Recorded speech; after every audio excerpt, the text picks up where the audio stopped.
টি-20 বিশ্বকাপ জয়ের রেশ কাটার আগেই ধরাশায়ী হলো ভারত। বিশ্বকাপের পর প্রথম টি-20 ম্যাচেই তারা হেরে গেছে জিম্বাবুয়ের কাছে। হারারিতে ভারতকে 13 রানে হারিয়েছে জিম্বাবুয়ে। কিছুদিন আগেই টি-20 বিশ্বকাপ ঘরে তুলেছে ভারত। অন্যদিকে এবারে টি-20 দলের টুর্নামেন্টেও খেলার সুযোগ হয়নি জিম্বাবুয়ের। বিশ্বকাপ জয়ী ক্রিকেটারদের বিশ্রাম দিয়ে অনেকটা তরুণ দল পাঠিয়েছে ভারত। টস হেরে ব্যাটিংয়ে জিম্বাবুয়ে। লেগ স্পিনার রবি বিষ্ণইর ঘূর্ণিতে ঘায়েল সিকান্দার রাজারা।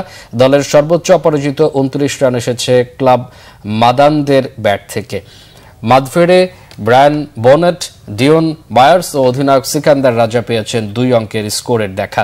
জিম্বাবুয়ে 9 উইকেটে তুলে 115 রান। রবি বিষ্ণই 4 ওভারে 2টি মেডেন সহ 13 রানে নেন 4 উইকেট। হারারের উইকেট ব্যাটসম্যানদের বধ্যভূমি। ভারতের ব্যাটসম্যানরাও ভুগেছেন তাতে। শুভমান গিলের অধিনায়কত্বের অভিষেকটা হয়েছে পরাজয়।